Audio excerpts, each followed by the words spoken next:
El formato de comunicación que más me gusta es la radio. Me permite estar cerca todo el tiempo, en cualquier lugar. Me acuerdo la primera vez que vi la televisión. Éramos chicos, mi madrina que vivía en Capital había comprado la televisión. Y entonces mi mamá y mi papá nos dijeron a mí y a mi hermana, vamos a ir a ver la televisión de la madrina. Y nos vestimos, nos cambiamos, viajamos en el Sarmiento hasta 11, tomamos un colectivo hasta Suipache de Esmeralda y subimos al segundo piso. Y ahí estaba, cuadrado, en blanco y negro. Yo me quedé fascinada. Los medios se convirtieron como en algo que es omnipresente. Está todo el tiempo en todos lados. Los medios de comunicación tienen que estar controlados, porque si no se fabrican opiniones a través de los medios de comunicación, lo cual es terrible. Te terminás enterando de todo por la tele, por internet, por lo que fuere. La tele también tiene como esa modalidad de reproducir durante todo el día todo lo que pasa, entonces ves la misma noticia. La gente piensa que hay más robos, más muertes, porque a un señor que es el dueño de una empresa multinacional se le ocurre que no le gusta este gobierno o el otro o el de más allá. Es todo muy compulsivo, como que hay una cantidad de información que es siempre la misma igual, está como dirigida hacia un lugar específico, porque también hay un montón de cosas que no salen en los medios porque no vende o porque no interesa. Da la sensación de que hubiera una cantidad de información que en verdad no la hay. ¿Quién dijo que pensar es aburrido? Tus ideas, Nuestras ideas. y las de todos, Pero desde un punto de vista diferente. Desde este momento, el programa de filosofía de la Universidad Nacional de La Matanza. Pensá en sintonía. Pensá en sintonía. La filosofía No es solo para expertos.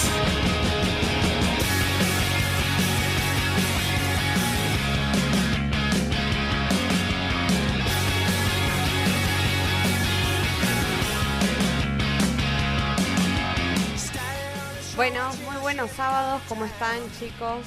Hola Mariana, ¿cómo estás? ¿Bien? ¿Qué tal? Buen día. ¿Todo bien? Todo bien. Bueno, qué fuertes los audios, qué drásticos, ¿no? Polémicos. Sí, súper. Y un poco polarizados también, ¿no? Sí, muy, a mí me resultaron muy fuertes. La cuestión de arrancaba como a tematizar qué pasa con los medios, ¿no? El programa de hoy entonces va a ir en torno al problema de los medios, al problema de la comunicación, ¿no? Uh-huh. Y por lo tanto al problema del lenguaje, Claro. como un medio o como otra cosa. Claro, sí, porque en última instancia lo que prolifera a través de los medios, digamos, el vehículo, vamos a ponerlo con muchas comillas, que a partir del cual se transmite información, supuestamente es el lenguaje, ¿no? Entonces, como un problema previo, ¿no? Un Claro. problema previo de la filosofía, previo al de la comunicación, es el problema del lenguaje. Claro. Ahí ya tenemos una pregunta, es decir, ¿el lenguaje es un medio o no? Si es un medio, ¿en el medio de qué y qué está? Entre qué cosas está. Sí, ¿no? Porque ahí aparecía en los audios la idea de la información, ¿no? El medio, entonces, el lenguaje informa. Claro. Comunica algo a alguien. Sí. O algo así. O alguien a alguien. Sí, también apareció otra idea jugando con la idea de información, así casi fonéticamente, esta idea de que los medios también forman Claro, la interioridad de alguien, digamos, ¿no? producen efectos Sí. que no se quedan solamente en el lenguaje también, Claro. ¿no? Sí. Producen efectos afectivos, digamos, en ese sentido. Claro, sí, ahí está ya casi desde el sentido común cuestionado un poco la idea de que el lenguaje sería un vehículo transparente, Exactamente. que digamos inerte, Ujú. ¿no? Que permitiría transmitir algo, ¿no? Sí, hay también una paradoja ahí, porque por un lado está esta idea de la transparencia del lenguaje y por otro lado también en el sentido común está esta idea de que los medios ocultan algo, digamos, Ujú. o que forman una opinión No, porque ahí y distorsionan también, porque en ese una supuesto supuesta realidad. Una supuesta también realidad. reside que el lenguaje comunica. O sea, Ujú. no comunica la realidad, pero comunica la mentira. la intención de la alguien, intención de alguien. ¿no? Entonces, Sí. el lenguaje es igual en las dos versiones. Sí, es Está cierto. pensado como herramienta, Sí. como instrumento que sirve para... el problema ahí pasa a ser el problema de la verdad o del problema de cómo el lenguaje, si es comunicación, entonces se tiene que adecuar a el mundo, a la realidad del mundo, ¿no? Sí. Entonces, Sí, a la realidad del mundo o bien a la cierta intención del sujeto. O Claro. sea como sea, el lenguaje aparece como inerte, ¿no? Como bien decías. Ajá. O sea, por un lado puedes aparecer como inerte en el sentido de, digamos, de ser el vehículo que transmite una cierta realidad exterior, o bien ser el vehículo que transmite un cierto pensamiento o una cierta idea de una conciencia a la otra. Claro, ¿no? Y porque lo que creo que lo que estamos tratando de decir es, ¿el lenguaje es tan manipulable como para servir de herramienta a la voluntad de alguien? Claro. ¿O es algo que está por encima o en lo que ya estamos siempre? Bueno, en muchos pensamientos del siglo XX y ya del siglo XIX empieza a aparecer la idea de que el lenguaje, más que ser un instrumento de manipulación, es un instrumento, es una cosa que nos manipula. Claro. Y que nos constituye más que ser nosotros quienes lo usamos, ¿no? Exactamente. El otro día hablábamos nosotros en el colectivo con Dami de los nuevos lenguajes, ¿no? Ajá. ¿Te acordás de los cronolectos, no? Ah. Y cómo Sí. eso aparece, es decir, la forma en la que hablan los jóvenes a veces no significa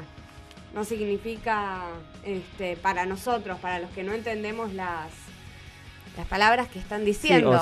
Claro, no significa lo mismo. O sea, significan cosas distintas por distancias generacionales, ¿no? Buen día. Buen día, buen día. ¿cómo estás, Jorge? Bien. Jorge Guillermo. Jorge Guillermo Federico. Sí. ¿Cuántas Usted- palabras usted- tiene tu nombre? Muchas palabras tiene mi nombre, yo no tantas. Sos un para hombre de decir. pocas palabras. Sí, Sí, porque se gastaron todas en tu nombre, ¿no? Entonces, Sí. ¿para qué decir más? Bueno, Sí, es que imagínate, cada vez que tiene que decir su nombre, el tipo ya está, se quedó sin saliva. Sí, sí, ¿de qué están igual hablando me hoy? imagino que cuando aparece ya todo el mundo lo reconoce, no tiene Sí. que estar presentándose mucho. Bueno, No, estamos hablando de hablar, básicamente. Estamos hablando de lenguaje. Hablando de hablar. Hablando de hablar, sí. Bueno, ¿qué se les ofrece? Yo creo que voy así. Y bueno, se nos ofrecería que Se nos nos ofrezcas algunas palabras, pero como no va a ocurrir, claro. te vamos a pedir lo que vamos a tomar hoy. Yo creo que me voy a tomar algún aperitivo, algo así como para pasar el calor así más livianamente. ¿Sin sano? Bueno, sí, puede ser. O con. sí, mejor algo sano, sí. Mariana.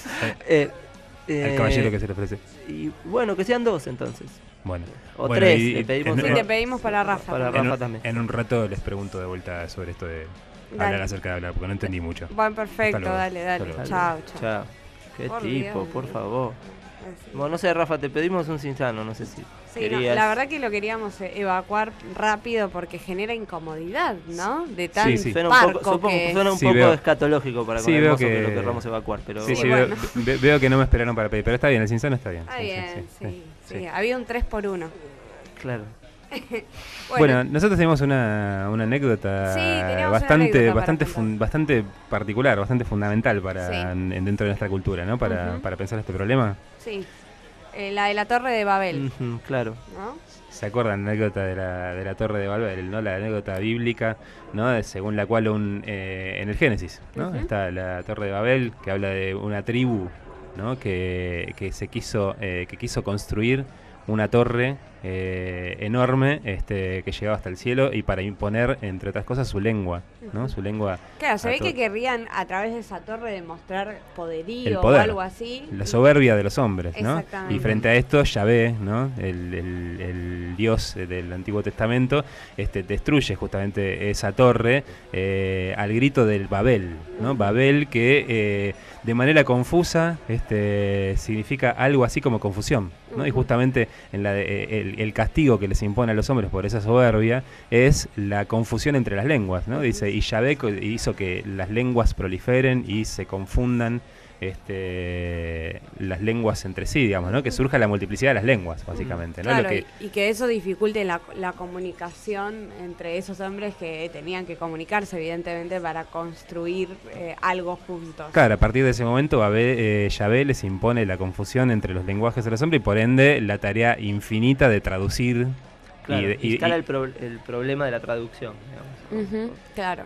Sí, y el problema de la traducción que justamente es un problema a partir del cual muchos filósofos han pensado el problema del lenguaje y el problema de la comunicación, ¿no? La traducción no tanto como una cosa rara que aparece de vez en cuando, sino como algo esencial a la tarea del lenguaje. Sí, ¿no? incluso, bueno, claro, retomando el problema inicial, la traducción entendida no solo entre lenguas, sino la traducción como el corazón de la comunicación incluso, ¿no? Claro.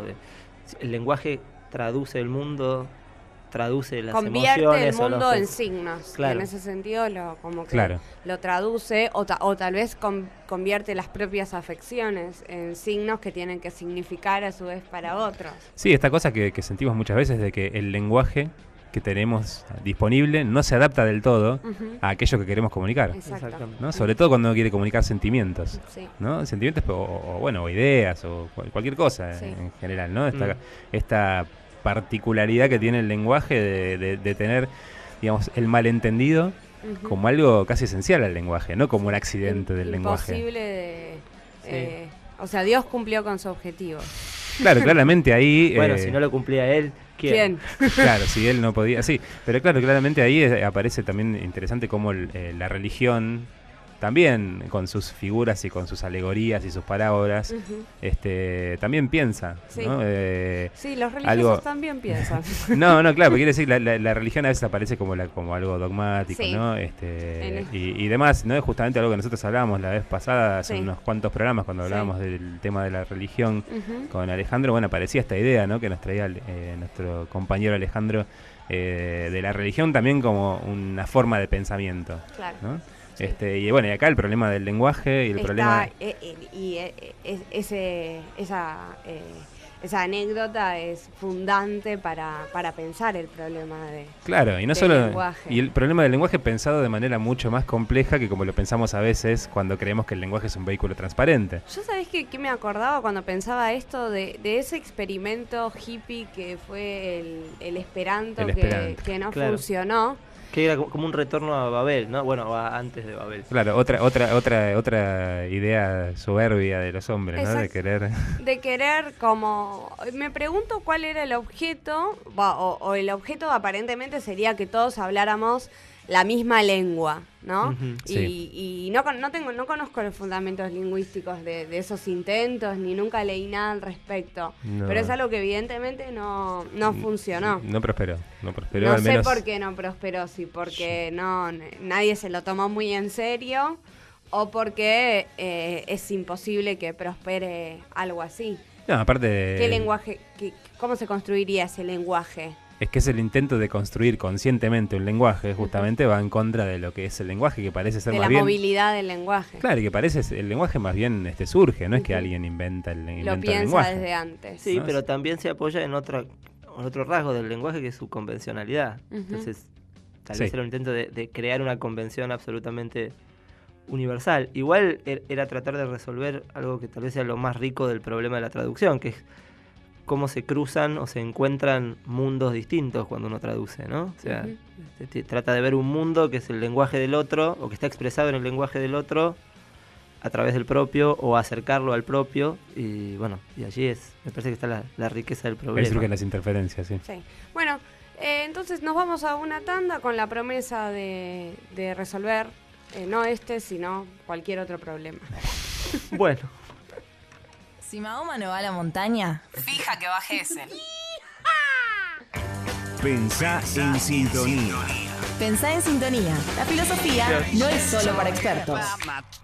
Si la montaña va Mahoma, pedí un turno con Rolón. Pensá en sintonía. La filosofía no es solo para expertos.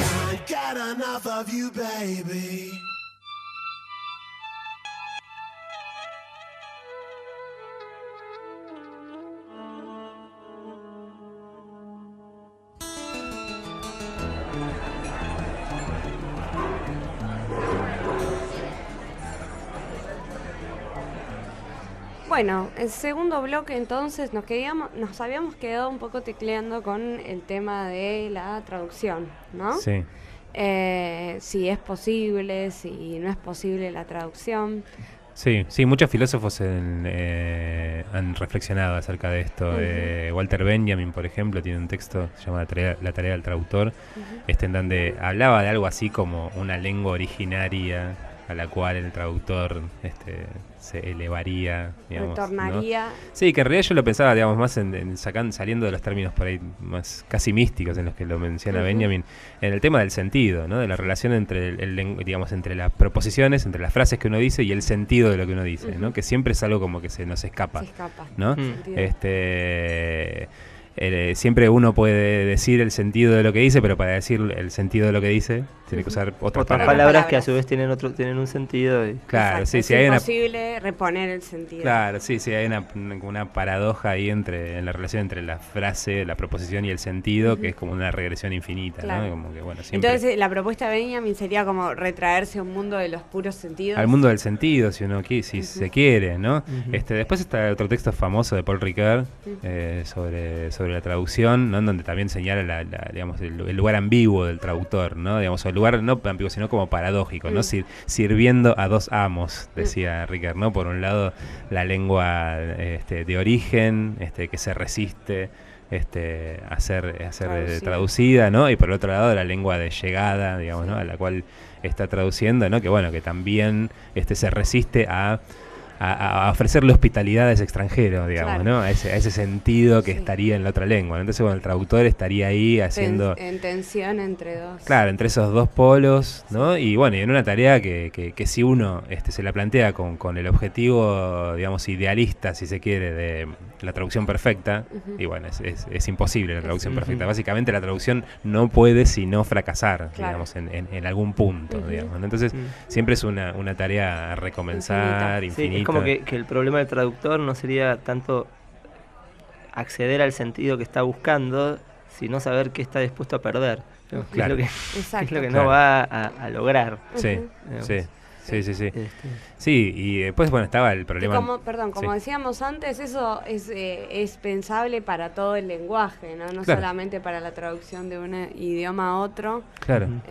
Sí. Eso. Sí, el tema de los nombres de las cosas también. Yo estaba pensando en parte de la anécdota de Babel, también era que el nombre de la tribu esa que estaba buscando construir esa torre, aparentemente era Shem, ¿no? Que significa nombre, ¿no? Y el tema de la relación, de pensar la relación entre el lenguaje y la realidad, en términos de nominación, ¿no? Digamos, el lenguaje como las palabras como si fueran etiquetas de las cosas, ¿no? Claro, como si el lenguaje fuera un conjunto, una bolsa de términos que se combinan según ciertas reglas. Claro. Y ahí está toda la gracia. Sí, ahí en ese caso, o en esa primera representación o noción del lenguaje como una especie de nomenclatura, el sentido se reduce a la referencia, digamos, ¿no? Claro. El sentido es la cosa o el conjunto de cosas que puedes a los que puedes aplicar el nombre. Sí. Bueno, claro. Sí, el problema... Hay un diálogo de Platón en el que se trabaja la cuestión de la exactitud de los nombres, justamente, ¿no? Que es Crátilo. En Crátilo, Platón, a través de Sócrates, por supuesto, discute con dos posturas en tensión respecto de la exactitud de los nombres. El problema del diálogo también es el origen del lenguaje, ¿no? A través de eso. Es decir, las dos posturas en tensión son la que asume Crátilo, que es la postura naturalista, que querría un origen del lenguaje casi onomatopéyico, en el que las primeras palabras que dijeron los hombres habrían estado conectadas de manera esencial con lo que las cosas son. Pero entonces a eso se le va a yugular el otro interventor, Hermógenes, que le dice, bueno, pero si fuera así, entonces no habría pluralidad de idiomas. Claro, ¿no? Claro, habría un solo idioma, sería el esperanto. Exactamente. Digamos, ¿no? Un único idioma universal. Sí. Así es que, bueno, estos dos empiezan a pelear, Sócrates empieza a mediar en esa pelea, llega a una síntesis ulterior. Perdón, pero Hermógenes, además de criticar a Crátilo, perdón. Me parecía ¿Qué postura tiene sobre el lenguaje? Te la voy a contar después de escuchar el tema de Pink Floyd, que comienza con estas palabras de Stephen Hawking. Keep talking.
Of years, mankind lived just like the animals.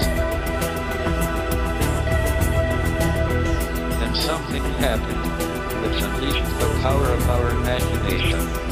We learned to talk. There's a silence surrounding me. I can't seem to think straight. I sit in the corner. No one can bother me. I think I should speak now. Why won't you talk to me? I can't seem to speak now. You'll never talk to me. My words won't come out right. What are you thinking? I feel like I'm drowning. What are you feeling? I'm feeling weak now. Why won't you talk to me? I can't show my weakness. You'll never talk to me. I sometimes wonder. What are you thinking? Where do we go from here? What are you feeling?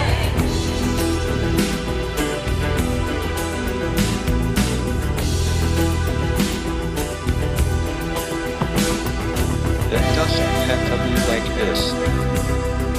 All we need to do is make sure we keep talking.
had to be like this.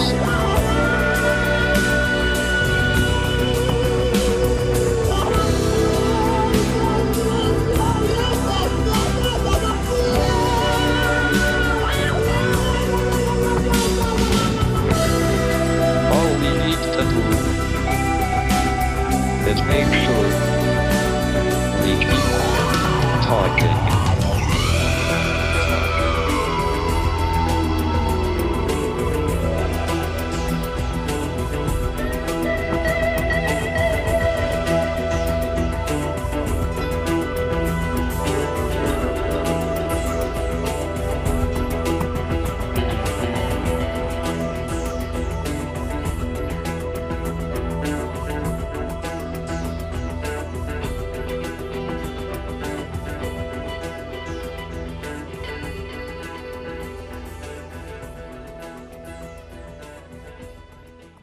Yo me pregunto, ¿qué pasará después de la muerte? Mira, morir es como dormir, pero sin levantarse al baño. Pensá en sintonía.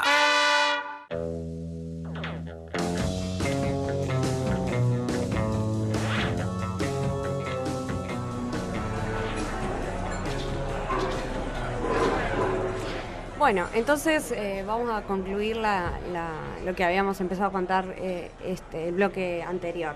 Hablábamos de este diálogo de Platón, Crátilo, en el que se proponen dos posturas respecto del origen del lenguaje. La postura naturalista, en donde los nombres idealmente tendrían que imitar las cosas que pretenden designar, entonces por eso lo onomatopéyico, y por eso el diálogo se extiende en una sección etimológica como muy importante, en la que Sócrates, tratando de apoyar a Crátilo, empieza a desarmar los nombres, intentando buscar en las partículas elementales de los nombres la esencia de lo que esos nombres designan, y fracasa completamente. Sí. Por eso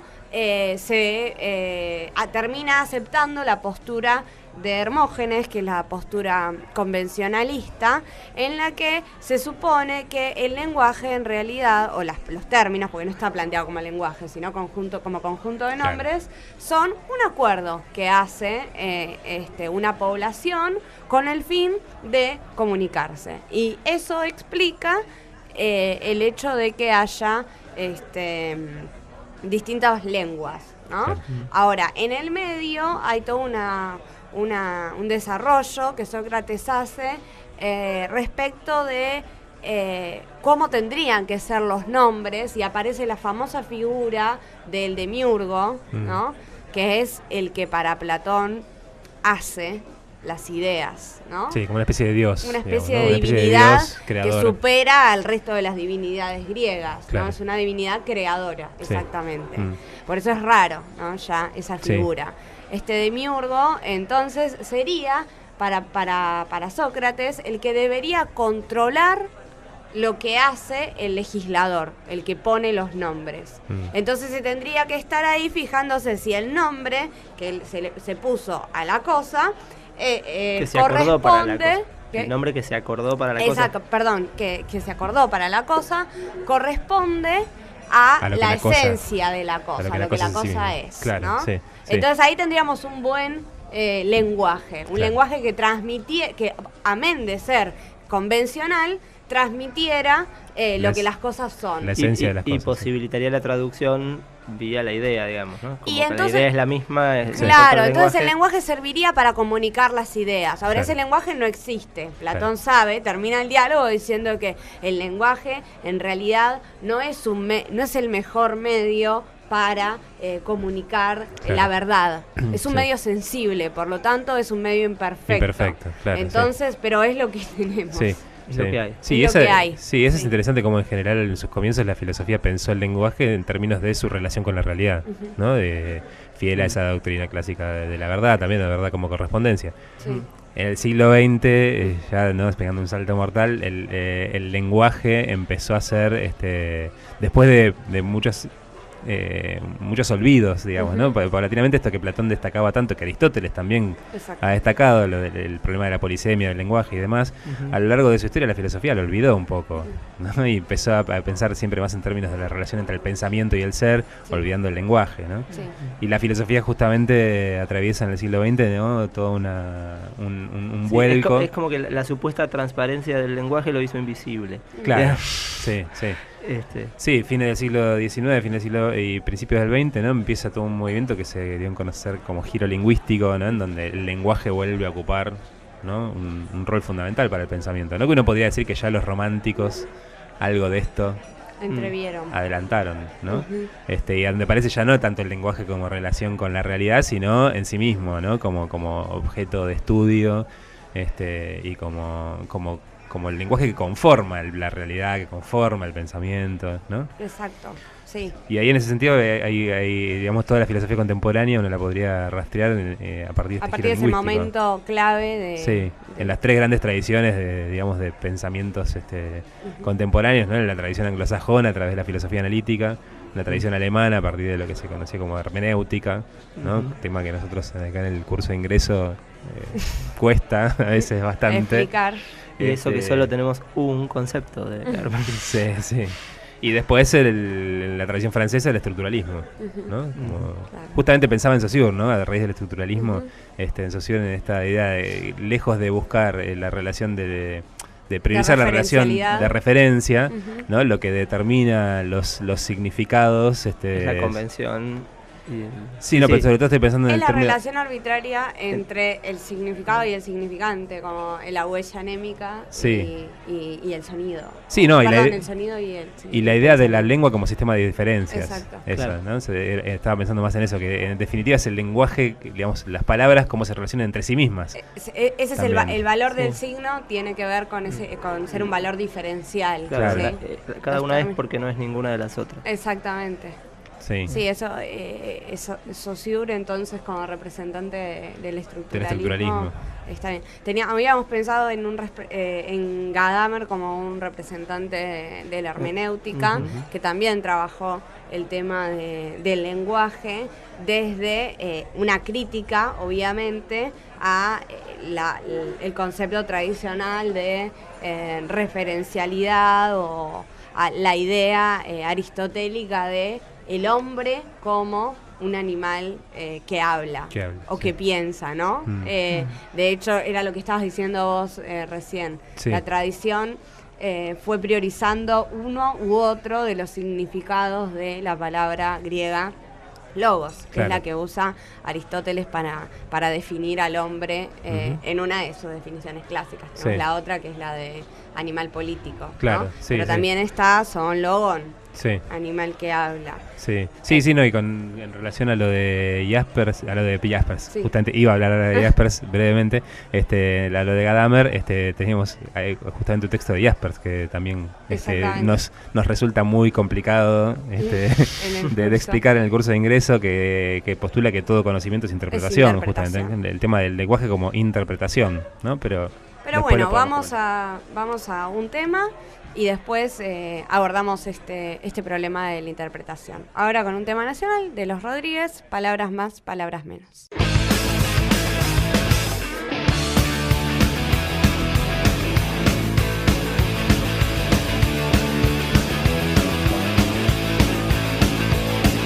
Palabras más o menos ayer me decían, palabras más o menos que no me quieres. Palabras más o menos me estás dejando en cueros. Palabras más, palabras menos.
El que ríe último... Ya sé, ríe mejor. No.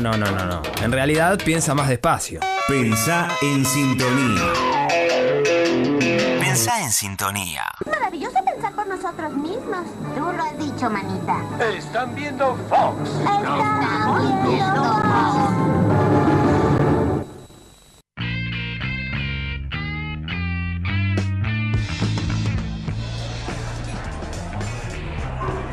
Bueno, último bloque, cerrando la idea que habíamos empezado en el bloque anterior, el problema entonces de Gadamer como representante de la hermenéutica es que piensa que el lenguaje no puede ser un objeto de estudio, por lo que planteábamos al principio, ¿no?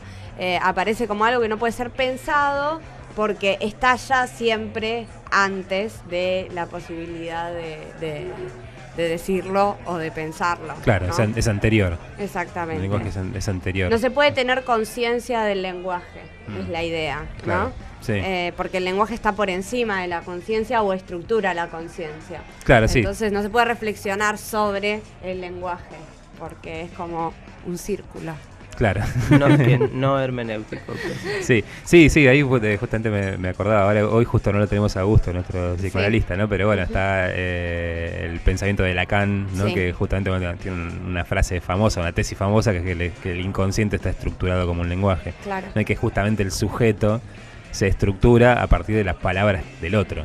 ¿no? Digamos, siempre hay un otro, ¿no? que te determina a partir de sus palabras. ¿no? Hay como un corte mítico, casi originario, ¿no? En el que la palabra del otro anuda ahí la subjetividad Claro. del Sí, yo, del yo. digamos, ¿no? Siempre soy un yo para un tú. Claro, sí, para un otro que tiene una posición, digamos, casi de despotismo, digamos, ¿no? En ese sentido. Me están haciendo acordar a uno de los lingüistas que en el siglo XX va a discutir la posición de Saussure, que es Bakhtin. Sí. Que Bakhtin tiene una teoría que él llama el modelo dialógico, es decir, todo enunciado es siempre una respuesta a otro enunciado. Potencial Sí, o exactamente. previo, digamos, pero es un poco esta idea. Sí, se puede leer en un enunciado a quién le está hablando ese... Sí, siempre hay un otro supuesto. Ajá. Bakhtin lo piensa en términos concretos y Sí. materiales. De una teoría más social, digamos, Sí. del Pero sí, lenguaje. es esta reconstrucción de la alteridad, digamos, o recuperación de la alteridad.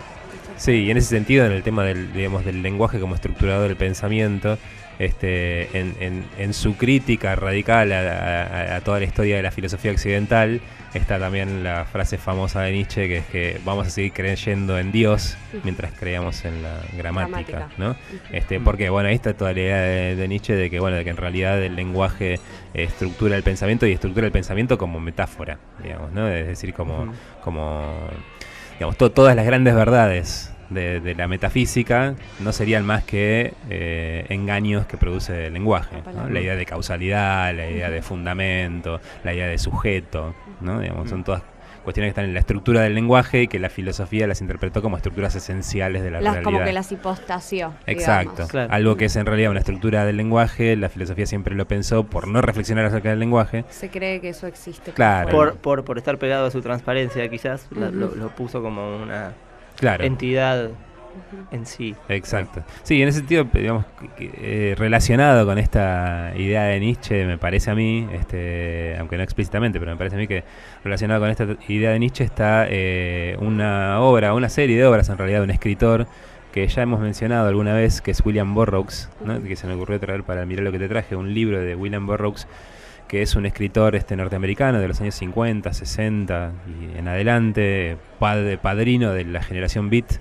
Y el texto se llama La Revolución Electrónica, pero en realidad recoge una tesis que articula toda la obra de Burroughs, que es la idea de que el lenguaje es un virus, ¿no? y de que la tarea del escritor y del artista y de cualquier revolución posible, emancipadora, sería una tarea sobre el lenguaje, una tarea sobre la palabra, ¿no? Y acá en la Revolución Electrónica justamente expresa esto en los siguientes términos.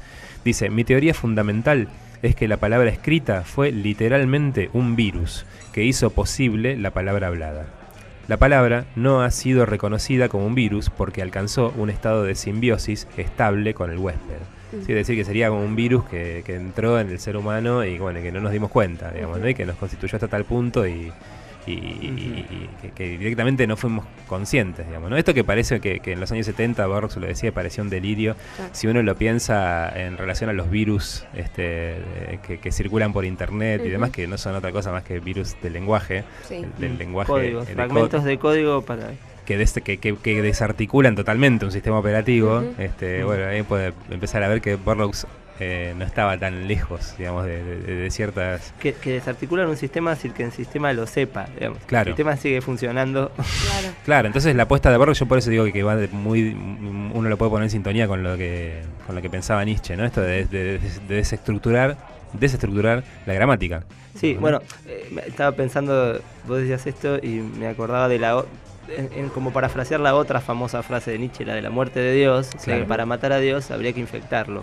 Claro, sí. Y como el último refugio de Dios es la gramática, hay que infectar la gramática. Hay que infectar la gramática, ¿no? Por eso Burroughs después dice, liberar a este virus de la palabra podría ser más peligroso que liberar la energía del átomo, ¿no? Es como si hubiera un poder ahí explosivo, ¿no?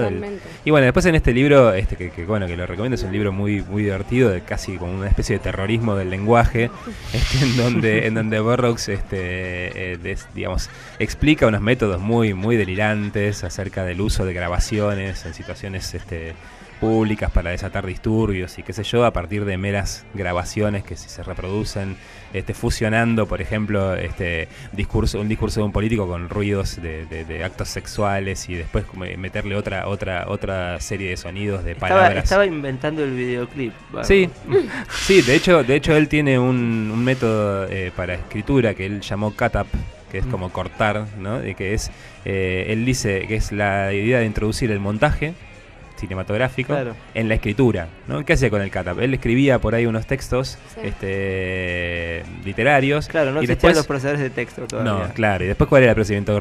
Cortar el texto al azar y volver a pegar dos partes del texto que estaban distantes, ¿no? Entonces hay algunos libros de Burroughs como La máquina blanda. Están hechos así. Claro, sí, La máquina blanda y El ticket que explotó. Son dos.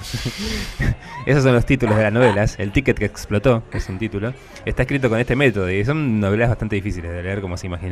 Sí, me imagino. No tienen lo que uno diría una lógica. Estaba pensando que uno de los primeros como revolucionarios del lenguaje fue Heráclito, ¿no? Como él con el uso de la parataxis, si bien el sistema es bien binario y todo lo que quieran, ahí hay algo que significa independientemente o que pretende significar independientemente de lo que está dicho literalmente, ¿no? Cuando Heráclito, que solía componer como unos conjuntos de palabras opuestas, y dejarla estando ahí, esa posición, ¿no?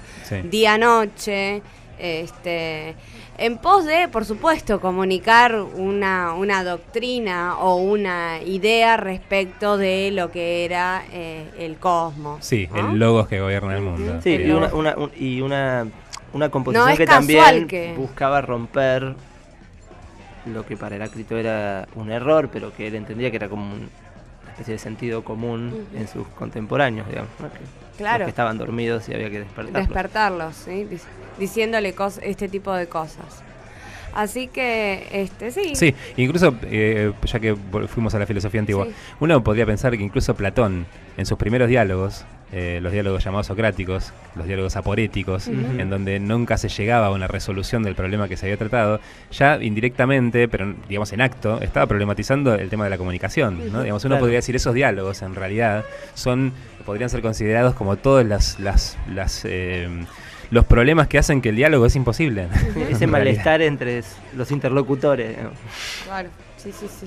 Así que... Sí, hola, ¿qué tal? ¿Cómo le va?